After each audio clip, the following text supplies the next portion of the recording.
Buenos días, soy el doctor José Antonio García Ayala, coordinador del Seminario Permanente Complejidad y Espacio Habitable. Este Seminario Permanente de Complejidad y Espacio Habitable se realiza por la sección de estudios de posgrado e investigación de la ESIA Tecamachalco del Instituto Politécnico Nacional, en colaboración con la red de expertos en sistemas complejos del Instituto Politécnico Nacional. En esta ocasión vamos a tener la ponencia titulada El espacio urbano, la mala alimentación y la enfermedad en México, que va a hacernos el honor de dar el ponente Josué Roberto Garza Tobar, que es becario postdoctorante del Instituto de Investigaciones Económicas de la UNAM. Que ya ha trabajado muchos de estos temas, ¿no? Que ha expuesto en diferentes eventos, tanto nacionales como internacionales. Es para mí un placer que él pueda estar aquí con nosotros y para poder interactuar con él vamos a tener primero que esperar a que él pueda darnos ponencia y al final vamos a tener media hora para preguntas y respuestas. También recuerden, ¿no?, que vamos a mandar en el transcurso de la sesión un enlace de Google para que puedan llenar un formulario para que puedan obtener su reconocimiento por asistir aquí al evento. Ahí nos van a poner su nombre completo y el correo donde le vamos a mandar su reconocimiento. En el transcurso de la sesión se los hacemos llegar a través del chat del Google Meet. Y también recuerden, ¿no?, que después de esta ponencia vamos a tener otra del Seminario Permanente Cine, Ciudad y Arquitectura sobre turismo y cine mexicano. Y también recuerden visitar nuestro canal de YouTube que se llama Metrópolis Seminarios Regina IPN, donde van a poder ver esta ponencia y otras más, ¿verdad?, que se han realizado de este seminario desde 2020. Posteriormente hablaremos más de esto. Bueno, no me queda otra, no más que darle la palabra a nuestro ponente y esperar que disfruten de la ponencia.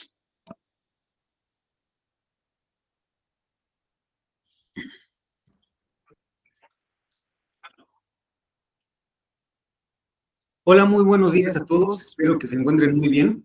Bueno, para mí es un honor estar aquí en las instalaciones del Instituto Politécnico Nacional, en esta escuela que está, para empezar, muy bonita, muy adecuada para empezar a hablar del espacio urbano, ¿no? Bueno, el título del trabajo se llama justamente así, el espacio urbano, la mala alimentación y la enfermedad en México. Antes de empezar, quiero hacer tres declaraciones. La primera, que cuando me refiero a la mala alimentación, y lo voy a explicitar de forma más precisa a lo largo del trabajo, me refiero al consumo frecuente y alto de alimentos y bebidas ultraprocesados, cuyo concepto voy a definir posteriormente. Y cuando hablo de enfermedad, me voy a referir a lo que se refiere a las enfermedades crónicas no transmisibles, ¿no?, que también voy a especificar enseguida. Entonces, la segunda aclaración es que voy a empezar un poquito al revés, voy a empezar justamente hablando de qué es la mala alimentación, de qué son estos productos y cómo se relacionan con las enfermedades, y en una segunda parte voy a decir qué tiene que ver el espacio urbano en esta situación, ¿no? De qué forma el espacio urbano, la producción del espacio urbano condiciona el que nos alimentemos mal y el que nos enfermemos. Bueno, este trabajo, además, la tercera aclaración, es que deriva de diferentes investigaciones.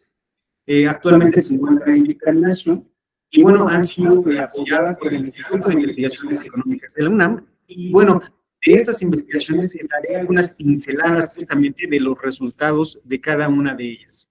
¿Ok? Entonces, bueno, sin más introducción, empiezo con la presentación.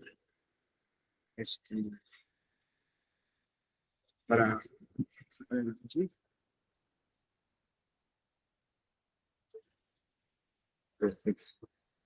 Ok.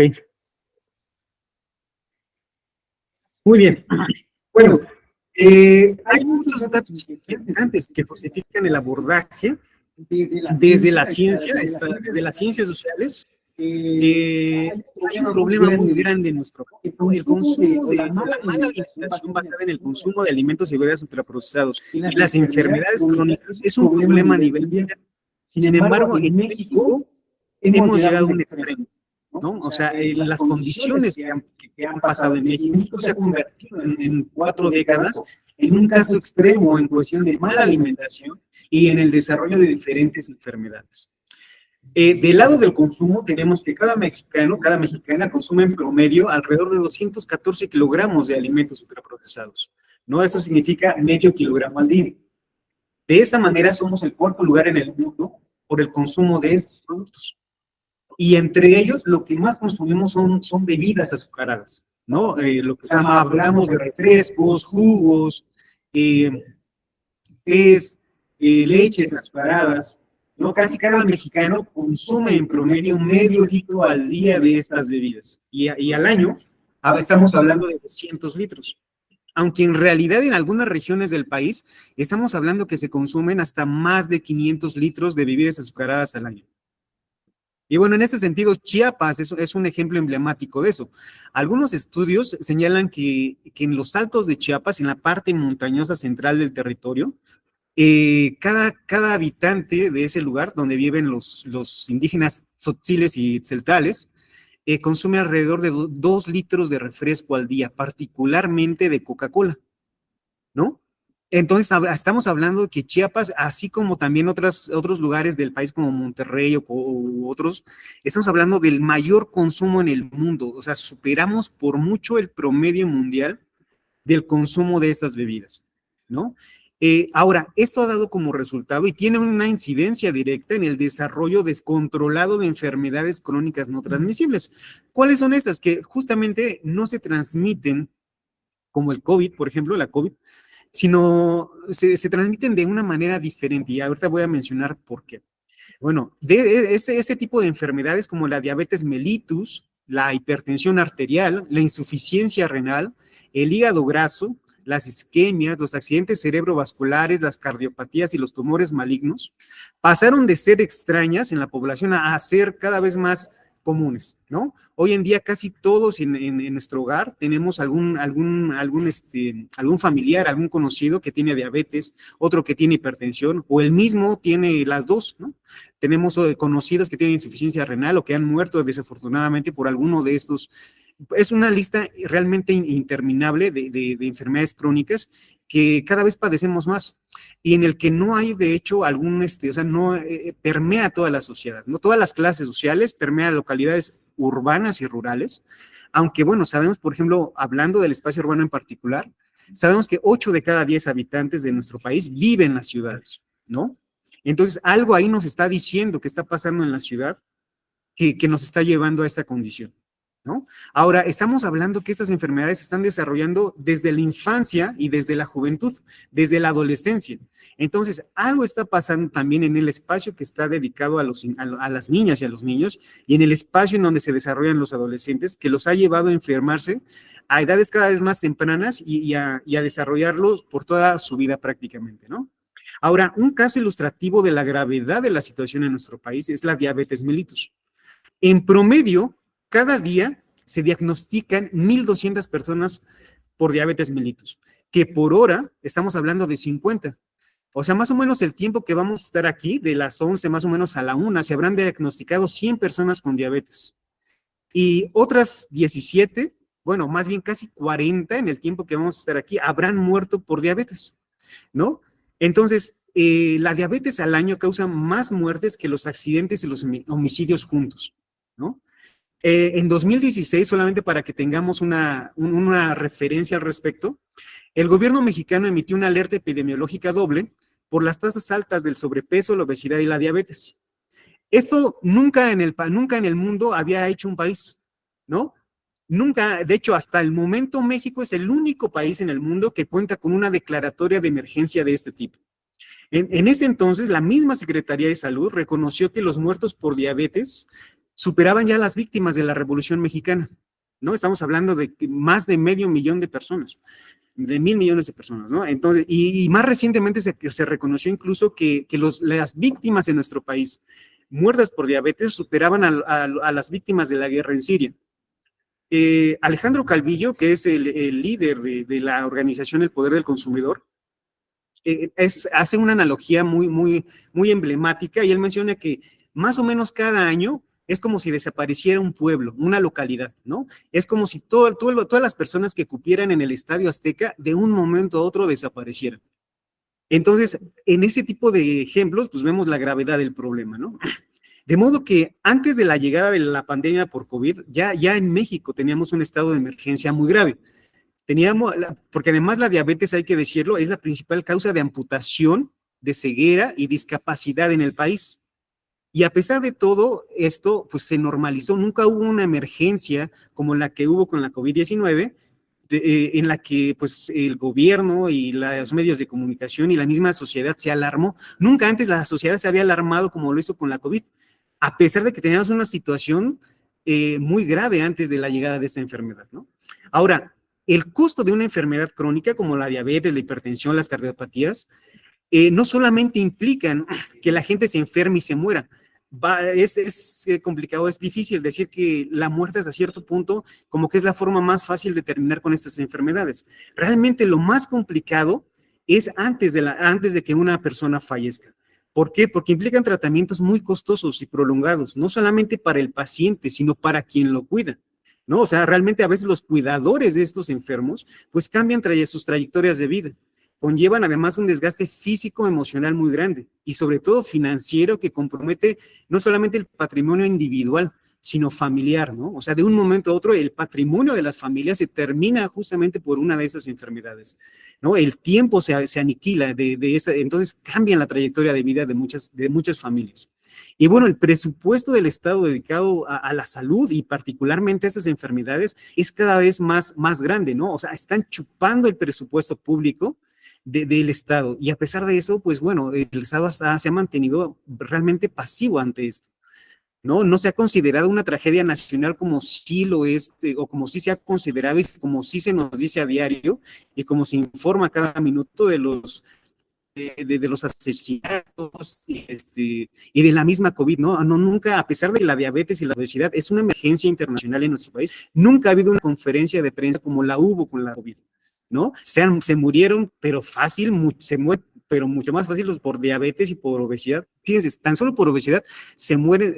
La Organización de Alianza por la Salud Alimentaria calculó que hizo una estimación a partir de las muertes derivadas, que por obesidad fallecen 27 personas por hora. Entonces, los datos que arrojan diferentes instituciones oficiales y sobre todo organizaciones de la sociedad civil son por demás dramáticas, ¿no? Y además de eso, pues también ha conllevado que normalicemos diversas situaciones. Por ejemplo, la gente no se asusta de tener diabetes, no se asusta de tener hipertensión. Se asusta mucho, incluso se mueren por tener COVID, pero no se asustan por tener alguna cardiopatía, ¿no? O sea, no se ha normalizado tanto esta situación que realmente es un problema muy grande, pero que conviene. El hecho de que la gente normalice eso y que no se asuste ha resultado muy conveniente a ciertos actores, ¿no? Y estamos hablando de actores corporativos y también oficiales. Ahora, muy bien, ante este panorama que se considera pues apocalíptico, catastrófico, así lo han denominado algunas organizaciones civiles, pues bueno, ¿cuál es el problema? Que domina un enfoque epidemiológico del problema, ¿no? Este enfoque epidemiológico de los médicos, de los nutricionistas, pues prioriza las causas perceptibles individuales, ¿no? O sea, se culpa a la sociedad, se culpa al individuo de enfermarse, de comer mal y de enfermarse, ¿no? La mayoría nos dice eso. Y bueno, este enfoque es el que obtiene la mayor difusión en los medios de comunicación masiva. Este tipo de enfoques son los que gozan de los patrocinios públicos y privados y son los que marcan las pautas a seguir en lo individual y colectivo. A pesar de que muchos médicos, nutricionistas y dietistas sobre todo, pues mantienen un conflicto de interés, porque son subvencionados directamente por la industria de alimentos y bebidas ultraprocesados. Entonces, de esta manera, quien nos habla de nutrición, quien nos habla de alimentación, son médicos, nutricionistas y dietistas, ¿no? Nunca se habla, no habla un filósofo, no habla un científico social de lo que es la alimentación, a pesar de que, por ejemplo, las ciencias sociales o fuera del ámbito médico, a veces se tiene una visión más amplia. Y habría que decirlo, tal vez una crítica, pero hay que decirlo, los médicos, entre los mismos médicos, por ejemplo, hay un problema muy grande de enfermedades, ¿no? Por el trabajo al que están sometidos.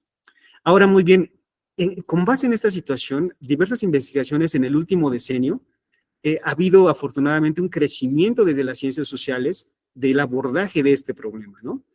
Entonces, este abordaje, pues bueno, implica ya no solamente ver lo más inmediato, a ver, ¿por qué se enferma? ¿Por qué engorda la sociedad? ¿Por qué come así? No, se trata de ver un enfoque más allá del individuo, que nos explique cosas más relevantes y que vaya sobre todo al origen de la enfermedad y al origen de la mala alimentación. En ese sentido, el trabajo o los trabajos que hasta el momento he elaborado se insertan dentro de esta dinámica, ¿no? El objetivo en cada uno de ellos ha sido identificar, ya sea de manera conjunta o separada, el entramado de procesos técnicos, científicos, socioeconómicos y políticos detrás del consumo excesivo de productos ultraprocesados en México, mediante el ente del espacio geográfico como producto social y enmarcado por el raciocinio neoliberal. ¿Cuál es la hipótesis o el argumento central que ha guiado el desarrollo de estos trabajos? Bueno, que el consumo de estos productos responde, contrario al discurso científico y oficial dominante, a una producción del espacio bajo políticas neoliberales extremas, que desde finales del siglo pasado crearon espacio-tiempos propicios para la ingesta frecuente de estos productos, de los ultraprocesados. Bueno, perdón, a grandes rasgos voy a hablar de la metodología empleada en esto. Sobre todo ha sido un enfoque cualitativo, ¿no? Ese enfoque cualitativo ha implicado una investigación documental, desde de investigaciones nacionales e internacionales. Se ha acudido también a reportes o a informes oficiales del mismo gobierno, a través del INEGI, por ejemplo, de diversas encuestas nacionales, no solamente de salud y nutrición, sino también otras que nos refieren a aspectos cruciales de cómo es el comportamiento de la sociedad, ¿no? Y también de los negocios. También se han revisado políticas públicas del sexenio actual y sobre todo sexenios pasados. Y de sexenios pasados es muy interesante porque justamente fue entre los años 2000 y 2018 en que la mala alimentación y las enfermedades crónicas se dispararon a niveles tremendos, ¿no? Este periodo de 3 sexenios, del 2000, 2006 y 2014 al 2018, el país se convirtió en un extremo en muchas situaciones. Nos convertimos en el principal consumidor de bebidas azucaradas. Tenemos a partir del 2014, la UNICEF reportó que teníamos los infantes más obesos en el mundo, ¿no? Pues también, hay que decirlo, también nos volvimos los principales consumidores de fórmulas lácteas, que son también ultraprocesados, ¿no? Entonces, y finalmente, algo bien interesante, o bueno, que me pareció súper importante indagar, fue la información proporcionada por las organizaciones civiles nacionales e internacionales, que en nuestro país, por ejemplo, desde el 2007, con la Fundación del Poder del Consumidor, ha mantenido una participación destacada, denunciando, difundiendo entre la población, hasta donde han sido sus medios posibles, diversas cuestiones que se relacionan con el consumo de estos productos. Y bueno, obviamente una revisión hemerográfica y de diferentes investigaciones periodísticas. Han sido más investigaciones periodísticas y de las organizaciones civiles, más que investigaciones académicas, las que se han enfocado a este tipo de problemas. Y evidentemente también es importante, o fue importante, la consulta de diversas páginas electrónicas de las empresas transnacionales, como FEMSA, como Walmart, como Nestlé. Es importante la información que aportan cada una de estas empresas a través de sus diversas redes sociales, páginas electrónicas, etcétera, ¿no? Ok, ¿cuál es el marco teórico conceptual que guió estos trabajos? Bueno, el marco teórico descansó en un concepto central para las ciencias sociales y en particular para la geografía, que es el espacio como producción social. Ya no vemos al espacio solamente como aquel sustrato físico que pisamos, que vemos, como aquella parte tangible, que es útil para las físicas, las matemáticas, para el Estado, que es un contenedor solamente de la humanidad sobre la que ésta vive, se desplaza y sobre la que hay flujos. No solamente es una superficie material entonces. Ya no pasa entonces el espacio de ser algo que se descubre, sino pasa a ser algo producido directamente por la sociedad, tanto desde el punto de vista simbólico como desde el punto de vista material, ¿no? Ya no es absoluto, sino es relativo, ya no es algo estático, ¿no? Como aparece en muchos mapas, también es algo dinámico, ¿no? Ya no es atemporal, sino que se debe entender el espacio a partir de las relaciones desde un contexto histórico. Ya no es dicotómico, es decir, ya no por un lado existe el espacio y por otro lado existe la sociedad, sino que la misma sociedad el espacio se manifiesta en la sociedad, ¿no? O sea, y al revés, ¿no? El espacio es una expresión de lo social, ¿no? Directamente depende de la sociedad. Sin espacio, digo, sin sociedad, sin humanidad, diríamos, ni hay tiempo ni hay espacio, por así decirlo. Y también en donde ya no estamos hablando de un concepto neutral, sino que el espacio está totalmente inmerso en las relaciones de poder, ¿no? El espacio se construye a partir del ejercicio del poder. Entonces, ahora, eso está muy bonito, pero llevarlo a una cuestión metodológica resulta particularmente interesante. Ya asumimos que el espacio es un producto social, que lo construye la sociedad. Pero ahora, ¿de qué forma vamos a abordar ese espacio? Bueno, para esto Milton Santos, que es un geógrafo brasileño, propuso una metodología muy acabada porque dice, bueno, si el espacio es social, pues entonces debe contener cada una de las instancias que componen a la sociedad, que componen a la realidad social. ¿No? Debe ser, por tanto, el espacio debe ser conceptualizado como una totalidad compleja e inacabada de procesos actuales y pasados de 5 categorías analíticas indisociables, ¿no? ¿Cuáles son esas categorías? La segunda naturaleza, el desarrollo científico, técnico e informacional, la economía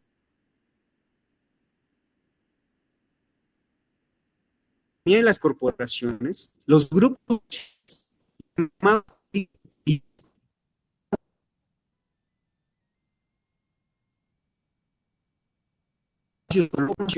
del tiempo y viceversa, ¿no?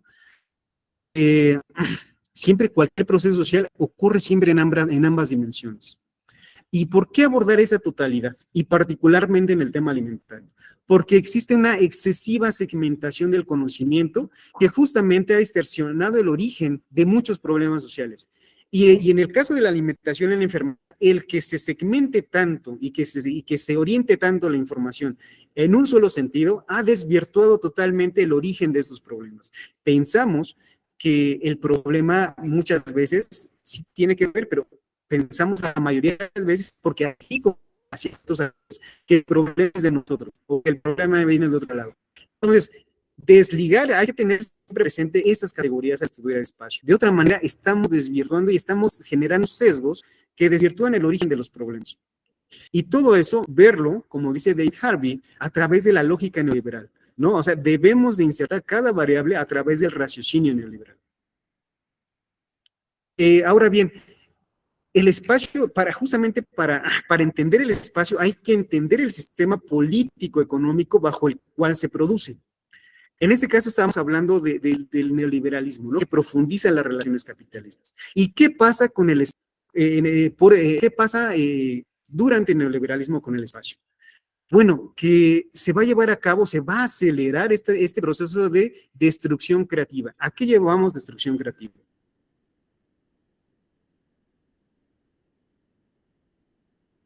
Es la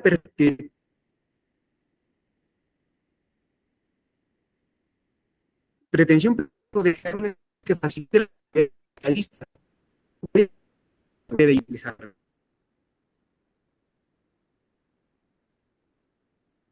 O sea, es el transformar necesario las veces que es necesario para que genere más ganancia, para que sea más hay que transformar todos los puntos políticos desde el punto académico científico, desde el político, social y cultural. Es decir, va a permitir se va a tratar, o el fin va a ser reemplazar lo tradicional, lo local, por lo moderno y lo global, ¿no? O sea, vamos a dejar de lado, vamos a subordinar, se va a subordinar todo aquello que va a impedir lo moderno, ¿no? Todo aquello que le daba sentido al espacio en el pasado. Ya ahora lo que importa es darle sentido al espacio, pero desde el interés global. El neoliberalismo va justamente a favorecer la inserción de esos intereses hegemónicos globales en el espacio. La idea es esa, que ahora el espacio, la producción del espacio, se lleve de acuerdo o se realice más y hasta donde pueda ser posible, de acuerdo a lo que dicta el capital internacional, ya no la sociedad que lo habita. Entonces, bueno, el primer elemento del espacio y bueno, el primero y segundo van estrechamente ligados, es la segunda naturaleza y el medio científico, técnico, informacional. ¿Qué entendemos por la naturaleza? Es un aspecto de lo más importante que se ha normalizado tanto, dicen algunos, por ejemplo, críticos de esto, como Neil Smith, dice, hemos tanto normalizado el decir que la naturaleza que ya ni siquiera nos cuestionamos esto. Y en la academia, pues particularmente resulta perjudicial el no cuestionarnos los conceptos. Por ejemplo, el decir que el espacio es físico, el decir que la naturaleza es la contraparte de la sociedad, nos lleva a sesgos y nos lleva a problemas muy graves que terminan por distorsionar al final de cuentas los resultados de un trabajo. Entonces, la idea con este concepto, como dice Neil Smith, es justamente renovar este concepto de que tiene muchos siglos, y a pesar de que tiene muchos siglos, se sigue conceptualizando como si fuera de siglos atrás, ¿no? Pensamos que la naturaleza es la oposición a la sociedad, cuando realmente ya no es así, ¿no? El concepto de segunda naturaleza, a diferencia del concepto de primera naturaleza, refiere que esta es o procede de una transformación simbólica material de la humanidad. La naturaleza no existe hoy en día más, mucho de aquello que consideramos natural en realidad no lo es tanto, es más social que natural, ¿no? La división entre naturaleza y cultura, por ejemplo, dice David Harvey, es cada vez más tenue y a la vez cada vez más ficticia, ¿no? Y además responde a ciertos intereses. El pensar que a algunos les favorece mucho pensar que lo natural es realmente producto de la madre naturaleza más que de la sociedad. Eso tiene que ver también mucho con los intereses, con el ejercicio del poder, que así son las cosas por naturaleza. Entonces, bueno, hoy en día la naturaleza va a depender más de cuestiones de estructuras políticas, económicas y sociales, más que de procesos geomorfológicos, geológicos, climáticos, ¿no? El mismo calentamiento global, ¿no? Que a veces resulta muy útil para justificar, echarle la culpa a la naturaleza de muchas cosas que nos agravan hoy en día, ¿no? Entonces, es la sociedad quien crea la naturaleza a través del trabajo. Entonces, la sociedad le va a dotar a la naturaleza de sentidos y funciones. Ahora bien, este concepto de segunda naturaleza se va a volver explícito, si bien siempre ha existido, se ha vuelto desde lo social, desde que el ser humano se volvió social, empezó a producir naturaleza. Pero este concepto se va a tornar a todas luces explícito con el desarrollo del capitalismo, ¿no? Es decir, en los últimos 3 siglos, ¿no? Y para producir naturaleza, pues vamos a necesitar técnicas, vamos a necesitar ciencia. Y bueno, ahora que venía entrando aquí a esta institución y que venía leyendo el lema del Politécnico, que la técnica al servicio de la patria, pues tiene totalmente sentido. Son las técnicas y es ahí a donde tenemos que poner atención para estudiar el espacio. El espacio se produce a partir de las técnicas, ¿no? Y entonces es algo a lo que tenemos que profundizar todo el tiempo, ¿no? La hegemonía de un país, de una corporación, va a depender del uso y manipulación de las técnicas más avanzadas, ¿no? Quien usa las técnicas y quien las aplica, quien las posee, va a ser el agente dominante en el mercado mundial. Y quien no las posee, pues va a quedar relegado, ¿no? Ahora, cada periodo en la historia, dice Milton Santos, cambia con las técnicas. Un cambio en las técnicas nos va a dar un cambio en la historia.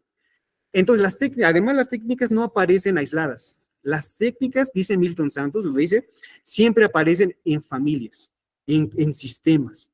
Y la técnica actual, la técnica dominante en el periodo histórico actual, que digamos él refiere que empieza a mediados del siglo pasado, es la información. Y bueno, más adelante vamos a ir viendo esta situación. Ahora bien, en cuestión de alimentos, hablamos que la segunda naturaleza la podemos ver de forma más visible con la invención de la agricultura hace 10,000 años, con la domesticación de plantas y animales. Pero justamente de la naturaleza a niveles inimaginables, ¿no? Vamos a ver cómo se producen animales y plantas de formas cada vez más espectaculares, ¿no?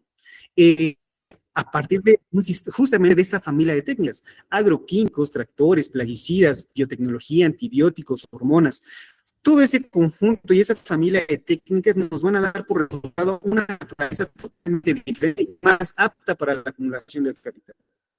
¿no? Van a evidenciar ya solamente una intervención humana, sino, o sea, pues va a haber una demostración corporativa en la producción de verdad sorprendente.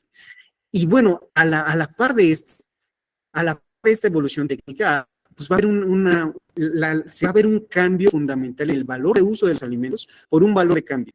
Ya vamos a ver, ya los alimentos ya no van a ser un satisfactor o ya no se va a ver como un satisfactor de la sociedad, ya no van a servir solamente para nutrir, sino van a servir sobre todo para generar ganancias. Y eso es algo que hoy en día debemos tener en cuenta, que lo que hoy comemos es ante todo una mercancía, sirve para generar ganancias, no sirve propiamente para alimentarnos, para generar una nutrición o para generar un bienestar en nuestro cuerpo. Y bueno, como es algo, como los alimentos es un satisfactor que necesitamos, de lo contrario morimos, pues bueno, los alimentos se van a convertir en un producto de lo más lucrativo, ¿no? Podemos dejar de consumir ropa, electrodomésticos, pero si no consumimos alimentos, pues bueno, pues morimos. Entonces, de ahí es que va a ser el interés lucrativo de los alimentos. Ahora bien, el estadio máximo de la segunda naturaleza en cuestión alimentaria lo vamos a ver justamente con los productos ultraprocesados. ¿Por qué? Porque va a ser la forma más rentable de producir alimentos hoy en día. Así lo dice Carlos Monteiro, el fundador o el creador de ese concepto, un brasileño igual, que en 2009 creó el concepto de ultraprocesados, junto con su equipo de trabajo. Más adelante detallaré de qué este concepto. Rápidamente muestro una imagen de justamente cómo de los diferentes periodos históricos, digo, faltan muchos, pero por un lado en el rectángulo verde, por ejemplo, vemos una naturaleza precapitalista, en donde lo que importa es el valor de uso de los alimentos. Y a partir del que el capitalismo empieza a ser liderado primero por Gran Bretaña, después por Estados Unidos y después por las corporaciones, va a haber diferentes tipos de producir la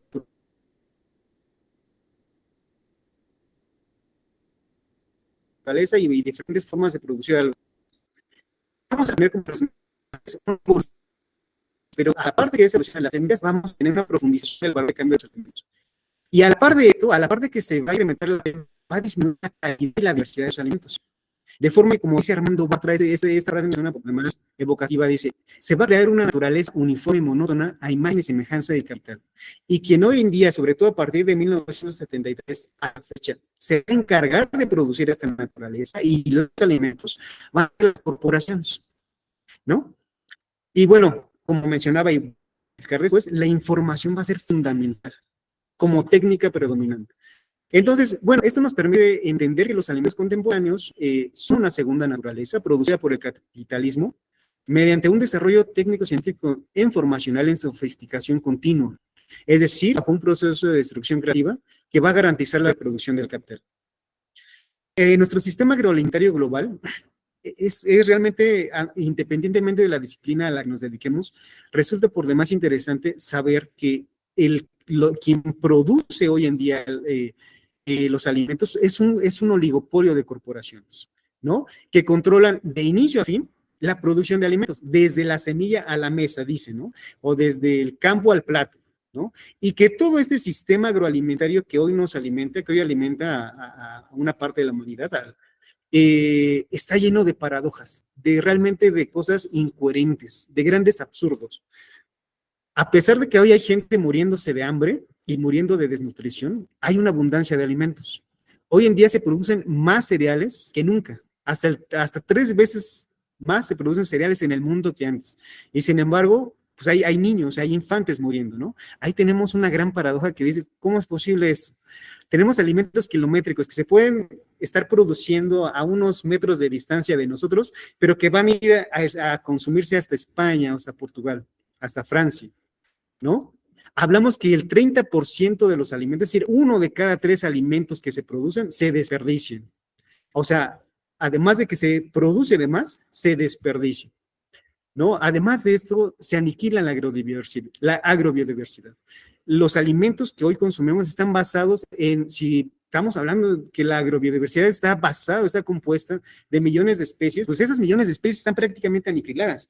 Lo que hoy consumimos son alimentos basados en aproximadamente el 60% de nuestra dieta se compone de alimentos derivados de un 60% de solamente 6 especies de arroz, de un tipo de arroz, porque hay miles de variedades de arroz, de trigo, de maíz. El maíz se ha degradado a niveles extremos. La forma en la tecnología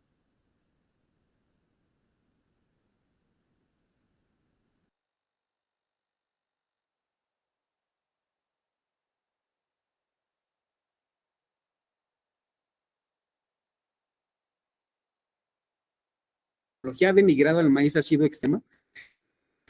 La producción de estos alimentos tiene y conlleva necesariamente una sobreexplotación ambiental de dimensiones catastróficas, y lo vemos, ¿no? Y bueno, sobre todo está guiado por una especulación, ¿no? De ahí que el hambre realmente sea algo creado, o sea, no el que nos digan que la gente se muere por la sequía, por el tanto repetido calentamiento global, realmente es una mentira. O sea, el decir que la gente en África se está muriendo por la sequía no es cierto. O sea, la gente se muere por justamente un proceso de desposesión muy grande que ha llevado a esas poblaciones a vivir y a padecer de ciertos alimentos de esa manera. Hoy en día no es que la gente o la gente se muere no por falta de alimentos, sino porque no puede acceder a ellos. O sea, no es por falta de alimentos. Que eso nos quede muy claro, ¿no? O sea, y aquí volvemos justamente a lo que es la naturaleza, ¿no? No es que la sequía, las inundaciones, todo eso, pero no es así. O sea, sí agravan las situaciones, pero no es el determinante principal. Entonces, bueno, como les mencionaba hace rato, yo creo que seguramente han escuchado mucho este concepto, se ha popularizado más, se ha socializado, democratizado más este concepto de ultraprocesados. Recientemente, y estamos viendo que, bueno, justamente en la producción de la naturaleza va a ser un concepto por demás acabado, ¿no? ¿De qué hablamos cuando hablamos de ultraprocesados? Primero, de una gran rentabilidad. Segundo, de procesos de refinación industrial muy grandes, hidrogenación, como por ejemplo, ¿no? O cambios físico-químicos radicales. Una publicidad agresiva y empaques sofisticados. Realmente decirles ultraprocesados, nada más asúmense casi acá afuera y vamos a ver varios ejemplos, ¿no? Practicidad, son muy prácticos, están listos para consumirse, ¿no? Para calentarse o para servirse, o para directamente ingerirse. Tienen un alto aporte de calorías y carencia de nutrientes muy grandes. Y eso sí, lo más grande es que son muy sabrosos, ¿no? Ahora, cuando yo les digo, si yo les preguntara en ese momento, ¿ustedes consumen ultraprocesados? Tal vez algunos tendremos la impresión de que no, porque dicen, bueno, yo papitas y refresco, no consumo. Pero en realidad los ultraprocesados están transgrediendo todos los espacios. Si hablamos que hoy en día los ultraprocesados son los frijoles de bolsa o los chicles, ¿no? Muchos chicles tienen un ultraprocesamiento muy grande. Entonces, aquí, por ejemplo, en la academia, algo que yo me he visto muy frecuentemente son las cremas de café, que a veces es peor que consumir una Coca-Cola, ¿no? Entonces, generalmente en los congresos, en todo eso, nos ponen la cremita de café, que es por demás cancerígena y por demás, pues dañina a la salud, ¿no? Al corazón, por ejemplo. Entonces, a veces incluso como académicos pensamos, no, yo estoy exento de ese consumo de alimentos. Cuando realmente es muy grande esto. Ahora, si bien generalmente hablamos que hay tres ingredientes, como le llaman la tripleta maldita, que son los azúcares añadidos, el sodio, las grasas saturadas, aunque también están las harinas refinadas, ¿no? Pero recientemente ya no solamente hablamos de esas tres sustancias, estamos hablando de aditivos químicos cada vez más sintéticos, y es aquí justamente donde va a entrar la tecnología a jugar un rol súper crucial, ¿no? Hablamos de conservantes, aromatizantes, gelificantes, toda aquella tecnología que le va a dar una apariencia por demás estética a los alimentos. Ahora, y es justamente la rentabilidad de esos alimentos que va a crear una gran diversificación, se van a multiplicar, ¿no? Cada vez vamos a Coca-Cola sacando cada vez innovaciones cada vez más locas de bebidas, tés, sueros, leches, refrescos light, papitas, fórmulas lácteas. El mismo pollo podría ser un alimento ultraprocesado, y hasta el aguacate, ¿no? O sea, en México consumimos ultraprocesados desde la lactancia. Las fórmulas lácteas tienen una cantidad de azúcar y están elaboradas con aceite de palma que es como si estuvieran consumiendo manteca de más. Y que bueno, eso es lo que se les da. Y además, el que consuman fórmulas lácteas está haciendo que su paladar pues se vaya justamente haciendo dulce, que posteriormente no tenga o no pues, sea capaz de consumir un alimento distinto a lo dulce. Pero ¿quién produce los ultraprocesados? No cualquiera los produce, solamente las grandes compañías nacionales transnacionales. Oxfam Internacional, ¿no? Las 10 más grandes. Coca-Cola, PepsiCo, Nestlé, Mondelez, Danone. En fin, son estas 10 corporaciones las que van a producir esos alimentos y también las que van a producir las enfermedades, ¿no? También van a ser las vectoras de enfermedades. Ahora bien, el segundo elemento del espacio, que se llama las corporaciones y el control de los alimentos, permite visibilizar que estas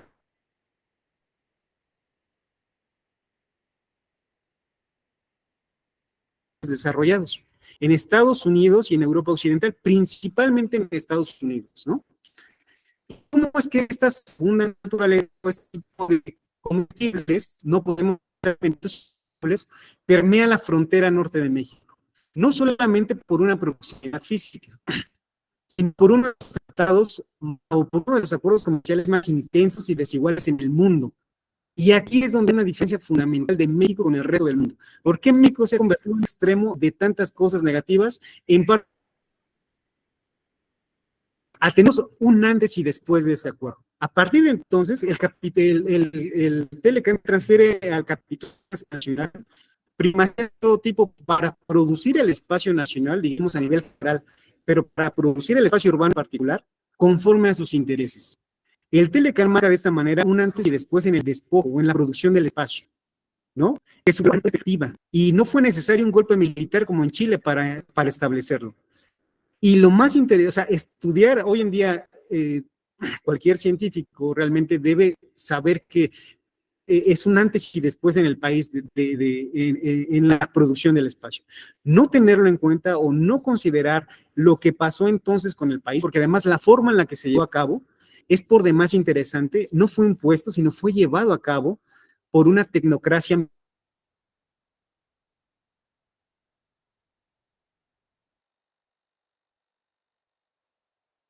mexicana. No fue tanto, o sea, sí fue en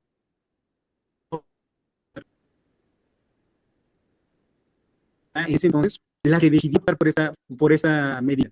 Y incluso los mismos creadores o los mismos los que promocionaban el neoliberalismo,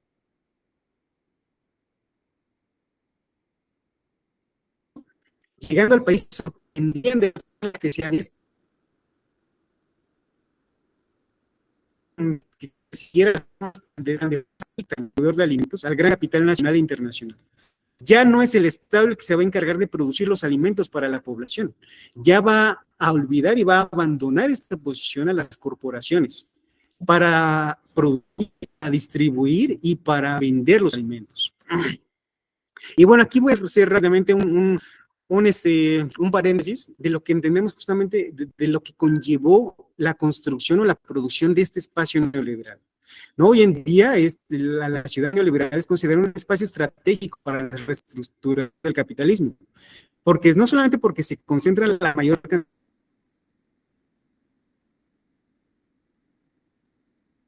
de población, sino también es fuente tecnológica y lo que dan y mercado por encima de cualquier otra cosa, y que este mercado va a estar guiado por el capital privado corporativo, y que va a urbanizar el lugar, que va a urbanizar de acuerdo solamente con un interés, mantener o maximizar siempre la rentabilidad económica. A partir de entonces vamos a ver que el espacio va a perder su función social, ya no va a servir para mantener un bienestar entre la sociedad.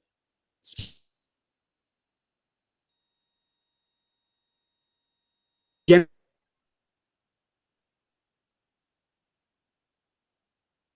no el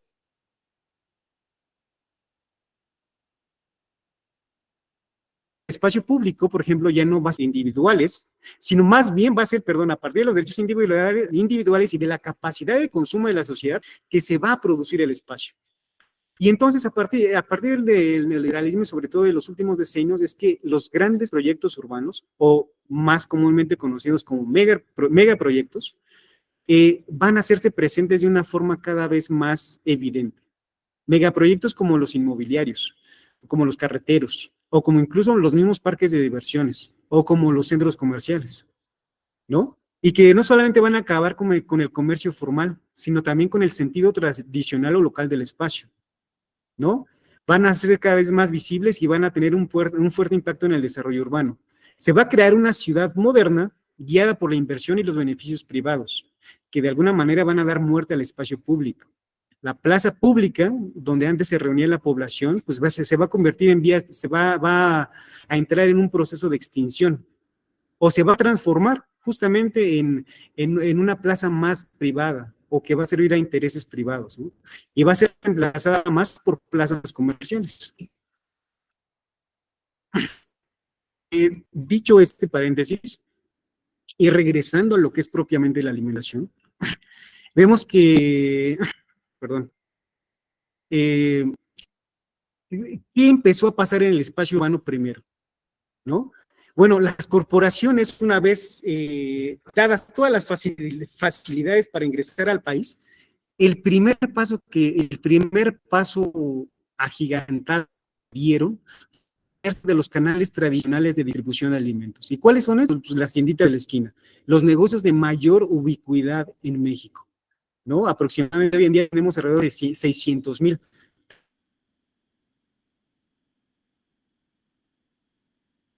Tanto en localidades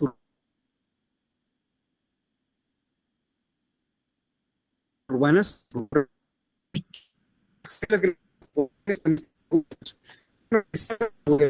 antes, si se acuerdan,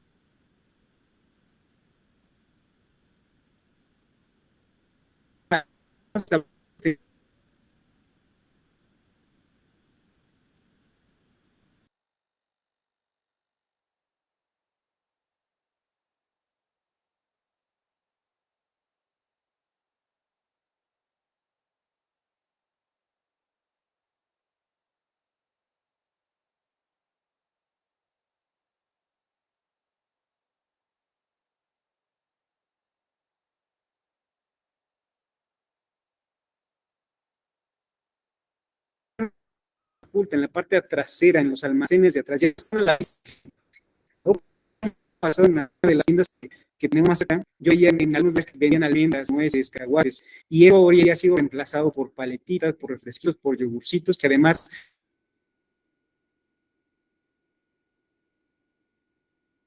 también se ha empequeñecido.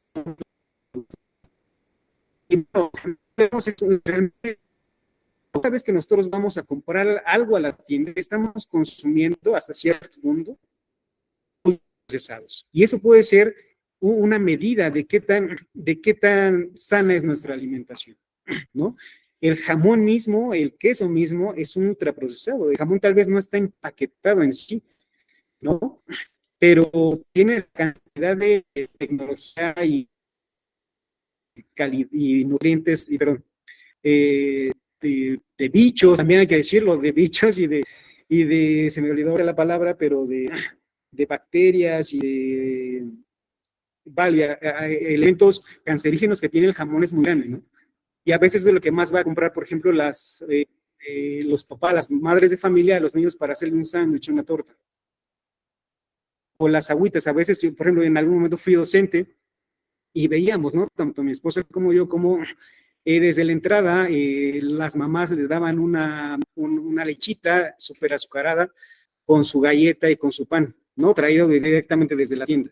Ahora bien, el segundo paso, ¿cuál fue el segundo paso en la apropiación del espacio urbano por parte de las corporaciones? Pues la instalación de múltiples negocios, supermercados, tiendas de conveniencia, franquicias de comida rápida,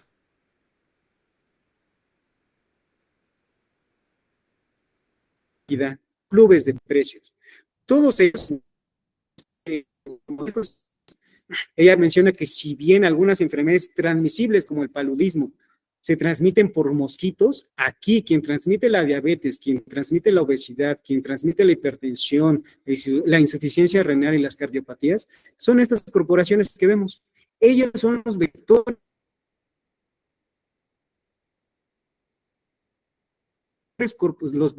de las enfermedades que estos establecimientos. En un momento, el proceso de walmartización de la ¿no? Pues, el problema a la hora de pues, abre aproximadamente 3 tiendas al día, más de 1,000 al año. Y aquí en la Ciudad de México apenas lo vimos hasta en el norte, esta cadena de Oxxos, lo ve uno en cada, realmente es impresionante la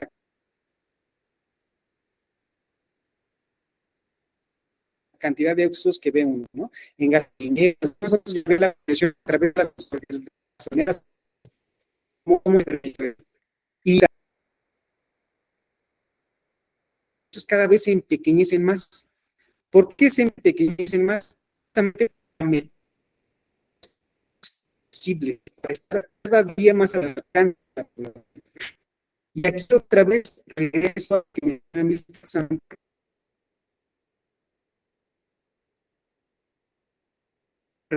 técnicas. Quien tiene las técnicas, poder y tiene la espacio para justamente hacer llegar a la población de la manera más rápida y eficiente su publicidad y sus pagos, ¿no? Sus pagos en línea, sus tarjetas a crédito, o sea, un mercado no recibe pagos a crédito, ¿verdad? Ni tampoco tiene publicidad en línea, ¿no? Entonces, es la tecnología la que les va a dar superioridad a este tipo de franquicias o de negocios y a los alimentos que ahí existen por encima de otros establecimientos como los mercados y a los alimentos tradicionales. Ahora, rápidamente cabe advertir varias cosas, que este proceso se llevó a cabo a partir de un proceso oligopólico. ¿Por qué? Porque fueron Walmart y Oxxo, por ejemplo, en el caso de los supermercados y tiendas de conveniencia, las que tienen casi dominado el mercado. Y estamos realmente viendo un proceso monopólico, en algún momento lo vamos a ver, ¿no? Y son tiendas muy inclusivas, ¿no? Hoy en día el LGTB, la mujer, todo eso, justamente como dice, por ejemplo, mi esposa que se dedica a eso, el ser inclusivo resulta tan rentable a muchas situaciones. En el caso de los negocios y alimentos es muy vistoso por esto, ¿no? El empoderamiento que tanto se menciona de la mujer, el empoderamiento femenino, pues las tiendas, los productos se van a hacer cada vez más para que las mujeres o para que los ciertos grupos vulnerables supuestamente adquieran poder, ¿no? Y además, en muchos espacios, sobre todo, por ejemplo, aquí en nuestro país, que tenemos espacios marginales, pues este tipo de negocios van a ser se van a constituir en un gran enclave, ¿no? En un gran enclave que va a ser totalmente diferente a lo que le rodea, ¿no? Y van a experimentar un aflujo muy grande, por ejemplo, en los centros comerciales. Y bueno, también algo bien interesante y que tiene que ver con la técnica que menciona Milton Santos es la información. El ir a comer a Burger King para un adolescente no va a ser lo mismo que ir a comer a un puesto de tlacoyos a la esquina, ¿verdad? Ahora que se viene el Día del Niño, que lo tenemos a la vuelta de la esquina, pues los niños no van a querer irse a comer sopes al parque, ¿verdad? Los niños van a quererse ir a celebrar al Burger King o al McDonald's. Entonces, ahí es donde vemos que la técnica de la información, que es la técnica actual y que va a ser lo que va a guiar el consumo. Milton Santos y a la par que Milton Santos, Byung-Chul Han menciona que hoy en día los productos están envueltos por una capa de información. Consumimos los productos primero por la información que está encima de ellos, más que por lo que contienen en sí, ¿no? Decidimos consumir un producto más por lo que se dice del producto que por lo que contiene. Entonces, esto va a ser muy interesante tanto para el producto como para el lugar en donde lo vamos a encontrar. Ahora bien, este tipo de negocios, hablando por ejemplo ya del espacio urbano, pues van a tener justamente sus centrales que los van a surtir y que muchos de ellos se ubican en la periferia. Ya no va a ser necesaria una central de abastos, ¿no? Se van a independizar y van a partir ellos mismos de sus grandes almacenes ubicados en el periurbano para abastecerse. Y va a ser un despliegue continuo, una ida y vuelta a estos grandes almacenes. Y bueno, hablando justamente de la ciudad neoliberal, vemos que este tipo de productos va a responder a una mercantilización extrema del espacio, ¿no? Como decíamos antes, pues las plazas comerciales van a reemplazar a los espacios públicos. Hoy en día vamos a ver una presentación, nos vamos a divertir o vamos a pasar nuestro supuesto tiempo libre, y menciono entre comillas tiempo libre de recreación, a estos negocios, ¿no? Porque el tiempo libre y la recreación realmente distan mucho de la mercantilización del tiempo y del espacio, ¿no? Mientras más mercantilizado esté el espacio y el espacio y el tiempo en donde nos encontramos, pues menos tiempo libre en realidad o menos recreación estamos haciendo. Estamos hablando que realmente estamos atestiguando un aniquilamiento del tiempo libre. Si yo les preguntara en este momento igual, ¿ustedes tienen tiempo libre? Y con eso no nos referimos al descanso ni al transporte. En realidad son pocas las personas que en nuestro país gozan de un tiempo libre y menos de una recreación.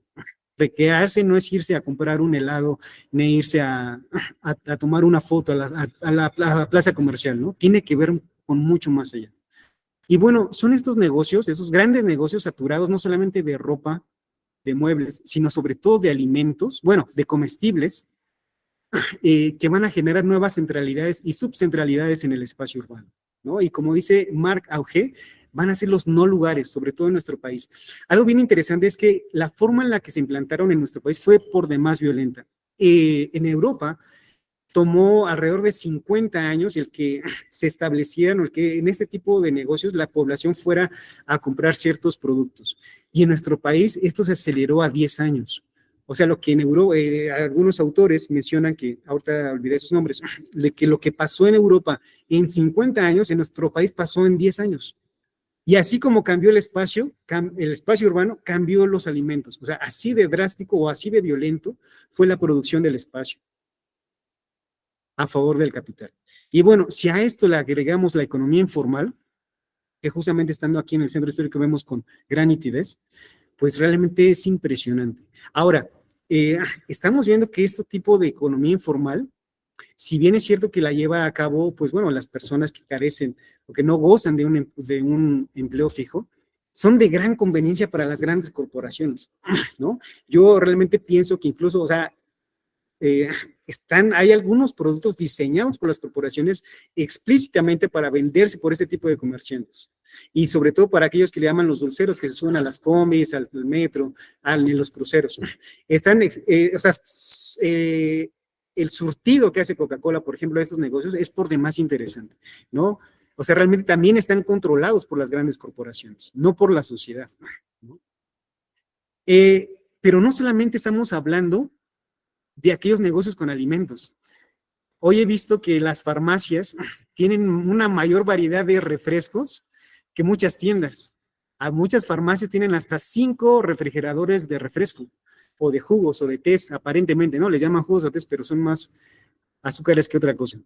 Los autolavados, las lavanderías, las tiendas naturistas, que supuestamente son de productos naturales, están llenas de ultraprocesados. Las ferias del libro, los congresos, los deportivos, las facultades de las universidades. Muchas veces, por ejemplo, en la UNAM, hay que decirlo, tenemos las máquinas expendedoras, ¿no? Y a veces en los mismos institutos de investigación nunca falta una máquina expendedora de Coca-Cola. En los mismos deportivos, ¿no? Por ejemplo, yo juego voleibol los fines de semana y a la mano ahí, dentro del deportivo, tenemos 2 tiendas. Y ahí es donde se van los chavos, los niños, infantes, niñas y adolescentes a surtir, a hidratar, ¿no? Entre comillas. Los conciertos, los parques de diversiones, los museos. Por ejemplo, el año pasado yo visité el Museo del Desierto, y el Museo del Desierto está totalmente, muchas veces, financiado por Coca-Cola, ¿no? Y obviamente al eso pues tiene sus máquinas expendedoras adentro, sus bancas supuestamente reciclables, pues están hechos por productos de Ciel, y las mismas cooperativas, ¿no? Y las cooperativas, o sea, el espacio público, el espacio de las escuelas es por demás interesante, porque ahí es donde empezó a engordar la información, perdón, la población. Ahí dice que se menciona en algunos estudios del poder del consumidor que los niños consumen alrededor de 1/3 de las calorías al día. O sea, los niños van a engordar a las escuelas, además de ir a supuestamente aprender, van a engordarse, ¿no? Entonces, a medida que subían en año escolar, también subían de peso. Y no solamente por lo que consumían adentro, sino por lo que tenían en sus inmediaciones. Entonces, fueron, en términos de muchas investigaciones, fueron unas fábricas de obesos muy importantes. Y no de ahí fue sorprendente que en el 2014 la UNICEF declarara que México era el país con los infantes más obesos en el mundo, ¿no? Entonces, bueno, pues vemos un espacio totalmente saturado de esos productos. No hay un espacio libre realmente de ellos, tanto de la informal, de los negocios de las grandes corporaciones, como de los negocios tradicionales. Y si a eso agregamos el ciberespacio que adquirió una preponderancia, pues, sustantiva con la pandemia, pues fue justamente, o sea, vemos que realmente yo propuse este concepto de, perdón, de un cerco espacio temporal. Y lo que, por ejemplo, lo que el mismo López-Gatell mencionaba, esta sobreoferta monstruosa, la ciudad convertida en un gran mercado, pero en un mercado de productos insalubres, de insanos, de productos insanos, pues es por demás evidente, ¿no? Ahora, si a esto agregamos, ya para ir concluyendo, que la sociedad, sobre todo, por ejemplo, hablando de la Ciudad de México, tiene que moverse grandes distancias entre su trabajo, entre su escuela, y que además en México trabajamos hasta 900 horas más que en algunos países, pues vemos una sociedad todavía más confinada. Antes de la pandemia por COVID, aunque pareciera que estábamos libres, en realidad vivíamos ya muy confinados, ¿no? Teníamos una confinación en el trabajo, en el espacio y sobre todo en el transporte, ¿no? Teníamos nuestro tiempo libre, realmente se aniquiló.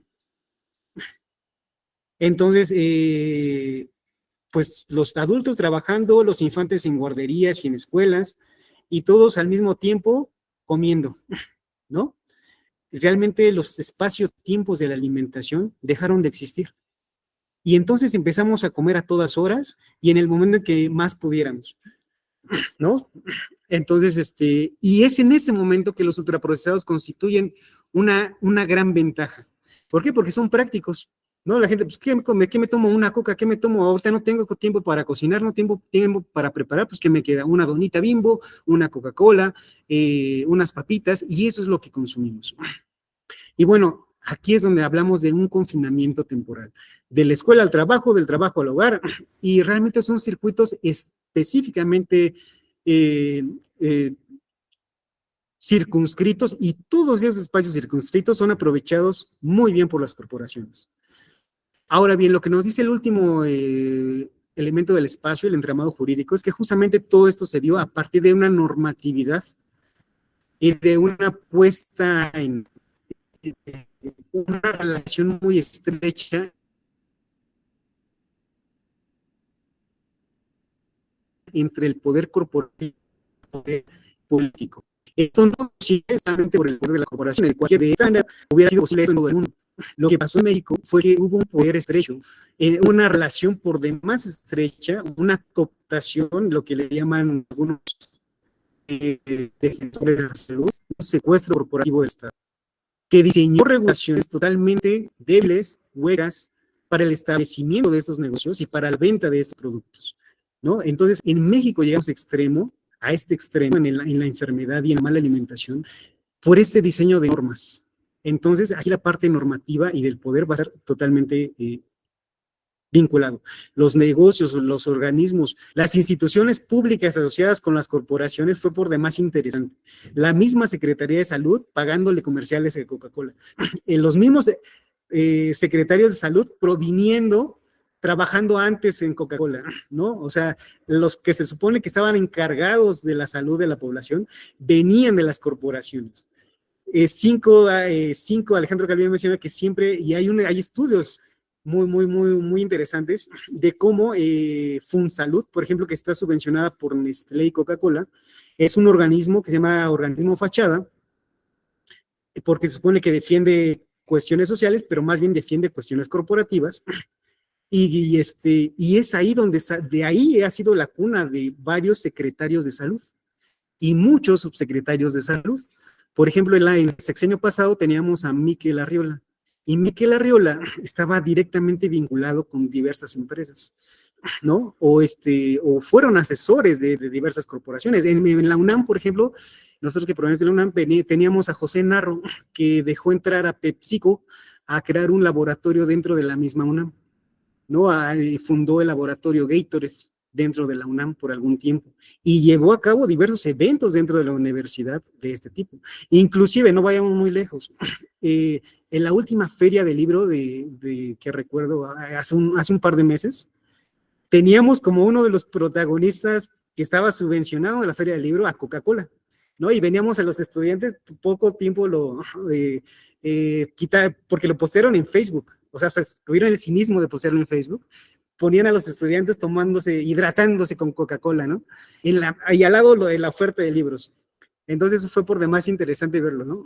Entonces, y bueno, de cuestiones aquí que tenemos, que vemos un enlace por demás directo entre el poder, pero no solamente, vaya, desde el ejecutivo, como Fox, ¿no? Que decía que él abiertamente, ya al lugar que va, que decía que desde su juventud bebía 8 litros, 2 botellas de Coca-Cola al día, ¿no? O que Peña Nieto bebía, o que siempre bebe, se echa una Coca-Cola Light todos los días, ¿no?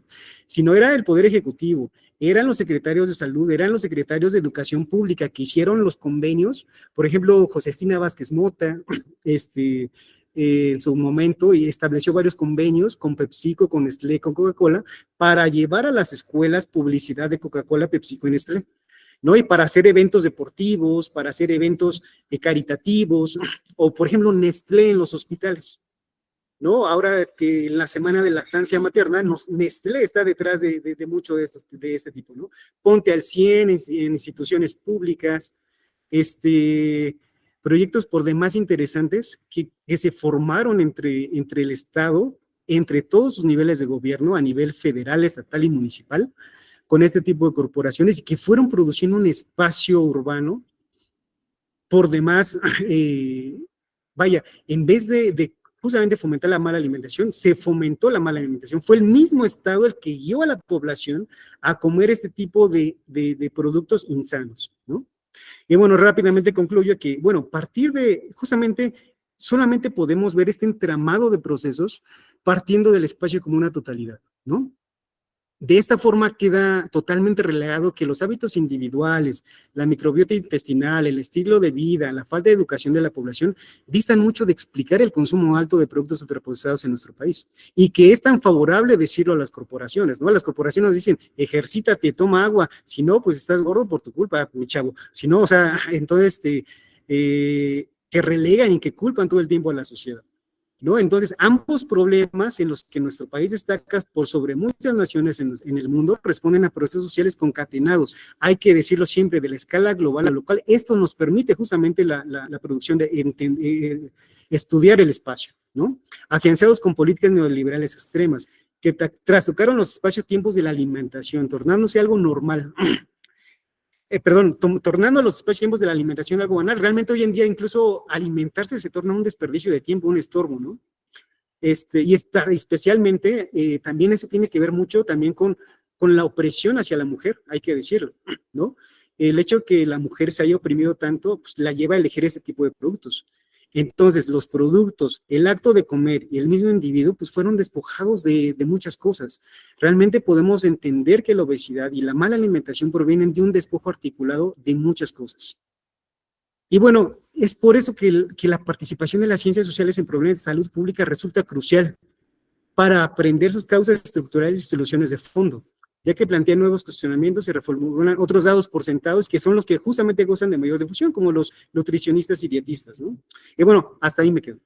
Gracias.